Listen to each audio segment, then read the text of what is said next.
તો નમસ્કાર મિત્રો, અત્યારે હાલમાં મોટા સમાચાર સામે આવ્યા છે। ગુજરાતમાં હવે જેમ જેમ લોકસભાની ચૂંટણી નજીક આવી રહી છે તેમ તેમ રાજ્યમાંથી કંઈક ને કંઈક નવા જૂનીના સમાચાર લોકસભાની ચૂંટણીને લઈને આવતા હોય છે। ત્યારે મિત્રો ફરીવાર અત્યારે હાલમાં એક મોટા ચોંકાવનારા સમાચાર લોકસભાની ચૂંટણીને લઈને આવ્યા છે। જી હા મિત્રો, વાત કરતા પહેલા ચેનલ પર પહેલી વખત આવ્યો હોય તો જરૂરથી સબસ્ક્રાઇબ કરી લેજો અને વિડીયોને લાઇક કરવાનું ભૂલતા નહીં। મિત્રો, લોકસભાની ચૂંટણીની આડે હવે ગણતરીના દિવસો બાકી રહ્યા છે, ત્યારે ભાજપ અને કોંગ્રેસના ઉમેદવારો દ્વારા પ્રચારનું જોર વધારી દેવામાં આવ્યું છે। મોડી સાંજે વડોદરામાં પ્રચારમાં નીકળેલા ભાજપના ઉમેદવારને ગટરની સમસ્યાથી ત્રાહિમામ દંપતી રજૂઆતનો સામનો કરવાનો વખત આવ્યો હતો।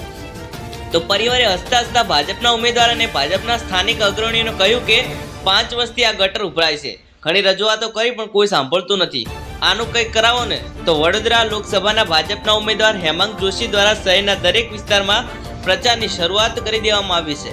તો પ્રચારમાં એક પણ વિસ્તાર છૂટી ન જાય તે માટે સવારથી લઈને મોડી સાંજ સુધી પ્રચાર કરવામાં આવી રહ્યો છે। ત્યારે મોડી સાંજે તેઓ પોતાના કાર્યકરો સાથે વાડી વિસ્તારમાં પ્રચાર માટે ગયા હતા। તો ભાજપના ઉમેદવાર હેમાંગ જોશી સાથે વડોદરા લોકસભાના સહ ચૂંટણી સંયોજક અને વાડી વિસ્તારના રહેવાસી રાકેશ પટેલ પણ જોડાયા હતા। આ દરમિયાન તેઓને ડ્રેનેજ લાઇનની સમસ્યાથી ત્રાસી ગયેલા પરિવારની ફરિયાદ સાંભળવાનો વારો આવ્યો હતો। એક દંપતી હેમાંગ જોશીને જણાવ્યું કે છેલ્લા 5 વર્ષથી ડ્રેનેજ લાઇન ઉભરાવાની સમસ્યા છે, સ્થાનિક અગ્રણીઓ અને કાઉન્સિલરોને અનેક વખત રજૂઆતો કરી છતાં સમસ્યાનો ઉકેલ આવતો નથી, આને કંઈક કરાવો ને। જોકે પરિવારની રજૂઆતની ઉમેદવાર ઉપર કોઈ અસર જોવા મળી નહોતી।